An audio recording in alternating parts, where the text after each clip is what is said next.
What is cracking, my peoples?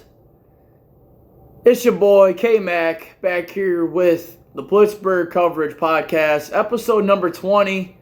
Back here for a little halftime report from these 4 o'clock games.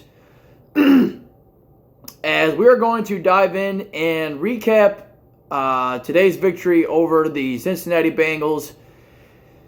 Final score was 16-10, and we are here repping Moose 88.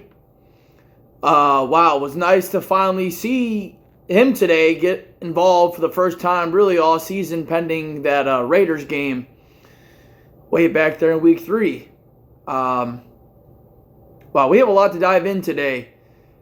Talking about this game, final score 16-10, a very kind of sloppy kind of game from both teams. Really, the Bengals really didn't do a whole lot to make me feel threatened at all, but just really, just kind of the way the ball was bouncing really here in this game.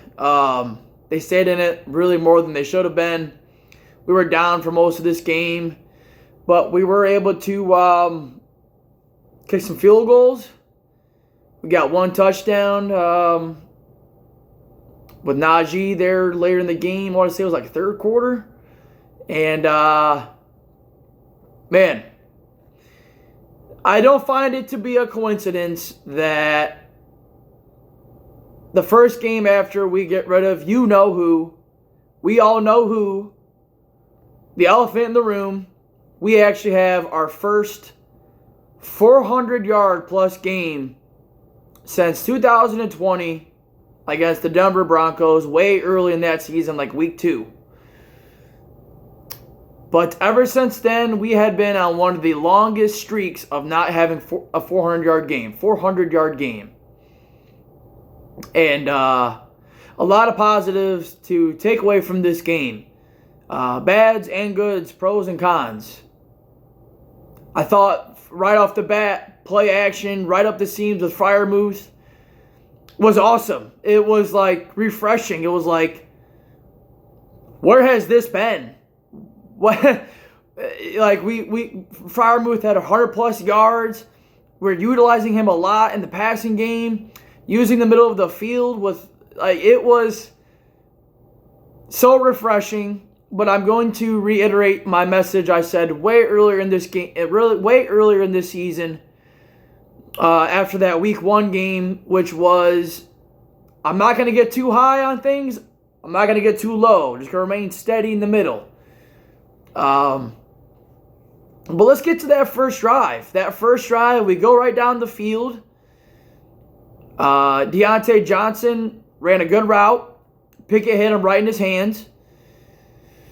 And in live time, I thought it was definitely incomplete because I didn't think Deontay had finished completing the process of the catch, because going to the ground, the ball obviously went to the ground. But one of the rules analysts said after that play that if Tomlin had challenged it, there was a good chance they would have overturned it, because Deontay had gotten 3 feet in, which at that point completed the process of the catch, and would have made the point of completing the process mute because he had already been down. I'm not going to get into all the rules, but plain and simple to me, Deontay just has to finish the process of the catch. So then that way we're not in this conundrum. We go down, we get an opening drive touchdown, and let the Bengals know, hey, we're not going to let you hang around. But, wow, that motherfucker shanked it. But next play, though, I'm like, well, okay, whatever. Maybe we'll just, I'm fine kicking 3 if need be. But next play, Jalen Warren gets the handoff, and he fumbles. And what the fuck is Deontay Johnson doing there? This was horrible, a horrible lack of effort from him. Even from just the jump of the start of the play. No effort. Just standing there. Basically just standing there. And then fumble happens. He doesn't even know. He's just like he doesn't give a fuck. And you're gonna sit here because apparently over the weekend, because I didn't preview this game, so I would have touched on the injuries and I would have touched on the fucking drama that happened last week, which apparently was a big altercation between Deontay Johnson and the coaches. And it even got so bad to the fact that Deontay kept chirping at the coaches heading into the locker room after the game, to the point where Minka and Deontay got into it, and Cam Hayward and TJ Watt had to step in the middle of it and break it up.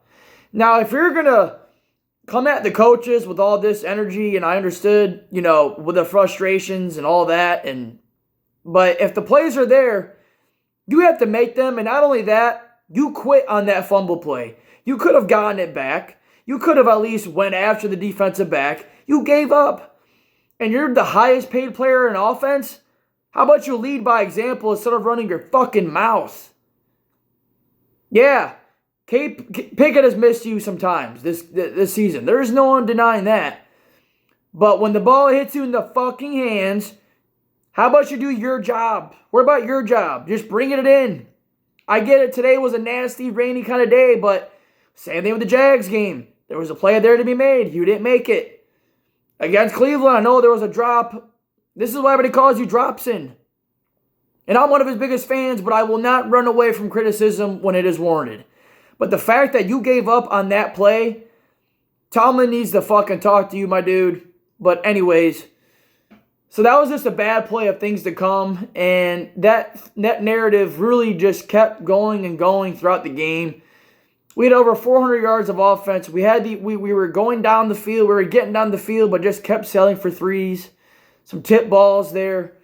Defensively speaking, I thought we played pretty stout today. Shut down the run completely. Joe Mixon had 8 attempts for 16 yards.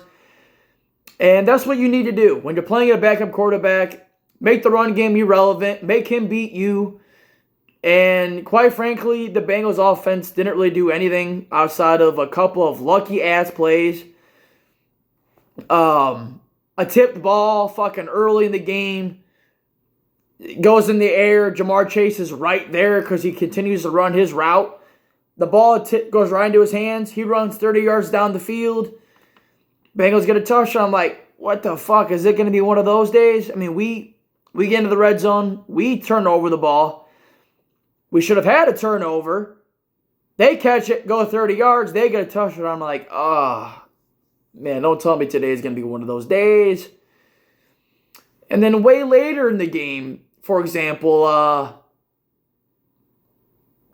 fucking another tip ball. Actually, Kazee should have caught that shit and ran it back. Another drop ball. I think it was Chase who caught it again. Gets hella yards. It's like, guys, if we just catch these, or fucking, like, this luck of the ball, man.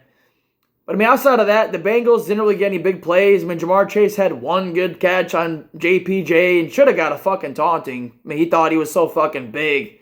He fucking, whatever, dude. You fucking lost today. Fucking. And you talked all that shit leading up to this game saying y'all gonna watch the show. What fucking show? You guys didn't do shit today. And you guys kicked the field goal at the end just to fucking have a prayer of a chance. But defense did their fucking job. They got an interception. Should have had a couple. TJ Watt on the first defensive drive. Fucking sack. Strip sack. Could have had a fumble recovery there, but Bengals lineman jumped on it. He had a good day today. He had 2 sacks, maybe 2.5. Because I know he got one in the beginning. I know he got one at the end where he was just completely unblocked. I don't know how you guys continue to do that, but please keep doing it. And he also shared a half of a sack with Cameron Hayward. I mean, no T. Higgins for Cincinnati. So like I said, I'm not going to super flex with this win, but this was a big win for Pittsburgh. Moving to 7-5 on the season. Splitting up the 1-1 trip to Ohio was big as well. Needed to bounce back after last week, and we did. Pickett played good. No turnover-worthy plays. I really thought he played pretty well.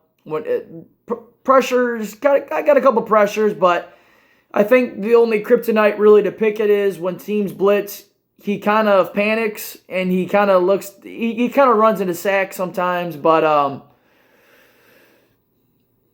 honestly, I thought this was, oh my God. Surprised wasn't a flag on that. But I thought this was really his best showing of the season. And I'm not surprised it was when Canada was gone. We utilized middle of the field. Still a couple plays that were mind-boggling, but Najee Harris with 99 yards and a touchdown. Jaylen Warren didn't really have a good day, but I thought Cincinnati's defensive backs, and especially their second-level players, really did a good job of tackling Jaylen Warren. I mean, this was... Usually that motherfucker does not go down easy, but they actually played him really well. He had a fumble, about 50 yards rushing. Pickett actually had a couple of running plays himself. So we had about, if I'm not mistaken, probably about 150 yards rushing, a little bit over 200 to 250-ish yards passing. So 400 yards of offense was good. Deontay with about 50-ish yards. Pickens really had one big play, which was massive towards the end of that game. And, as far as the rest of these games go, we got Cleveland and Denver to see what happens there. Chiefs Raiders is looking pretty competitive. And Ravens and Chargers tonight for Sunday football. It's a big one to look at just in terms of our division. But today was absolutely a great step in the right direction as far as the offense. I saw some different things that really I wish we had utilized this whole fucking year. I mean, Darnell Washington got a couple plays. It was good to see just the ball get spread around and actually get first downs, just get yards. It was really a good sight to see.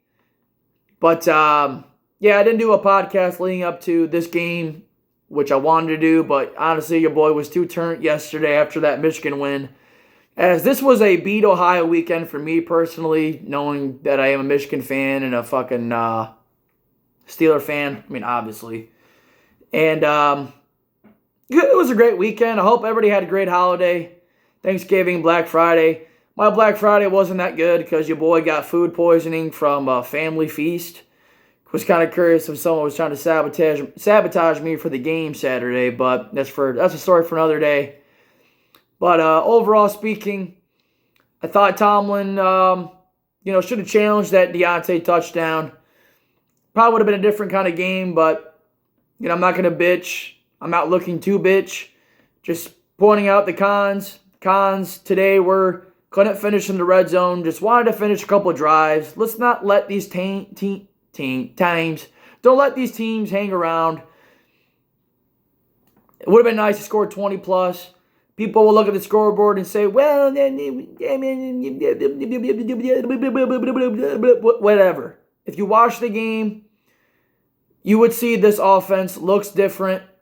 I'm not going to fucking ride the high of the roller coaster and say fucking we're going to be astronomical every week.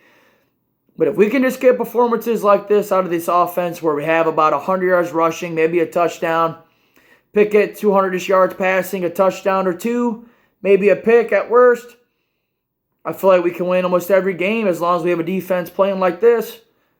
TJ fucking Highsmith had some pressures, no sacks, but TJ had a good day. He do what he do. When we play AFC North teams, he fucking has big games. Look at the history of every time we play an AFC North opponent. He plays good. He does his job. JPJ, I thought, played pretty good on Jamar Chase today. Though, like I said, you're playing the fucking quarterback in his first NFL start. Take it with a grain of salt. But nonetheless, this was a good win for Pittsburgh as we move forward to next week. I don't remember who we play next week. To be quite frankly honest with you. But it is going to be December ball. And we're heading into the final stretch here. So it's time to see what we're about. 7-5 is a good spot to be. And I think that'll do it for your boy today. Just want to recap this victory. It was a good one. A lot of takeaways. Still some things to fix. But hey, it was a hell of a start. And no complaints, no injuries today. Pickens suffered a little something, but it looks like he just honestly had to catch. He fucking got the wind knocked out of him, came back in a couple plays later. Yeah, no significant injuries, and hopefully we get Minka back soon, but if not, it is what it is. It's a hammy. Just get back when you're ready, man. We're going to need you for this home stretch. But nonetheless, I will never complain when we get a W. We got a dub yesterday. We got a dub today. It was a dub weekend. And best holiday of the year. I love Thanksgiving. I love shop. It's just, this time for me is phenomenal. I hope you guys all had a good day, good Sunday. And celebrate, man. Enjoy the wins. We got 7 of them, and we will get some more soon. Hope you all enjoyed the podcast episode. Give the video a thumbs up. Give your boys some feedback. What do you guys think? Are we in a good spot? Bad spot? How do you feel about the offense? What do you think of today's performance? Let me know in the comments. Give your boys some feedback. What did you all think of the podcast? Give me a review. Wherever you're listening to, Spotify. I'm on Facebook, Twitter, /X, Instagram, TikTok. We're everywhere. Blitzburg Coverage Podcast. The number 1 podcast for the Pittsburgh Steelers. Because I am the biggest fan on this fucking planet. I don't doubt it. But we're out of here. Hope you all have a good Sunday and a good holiday as we move towards December. And don't forget your Thanksgiving leftovers. Don't throw them away. They're too good. I'm out.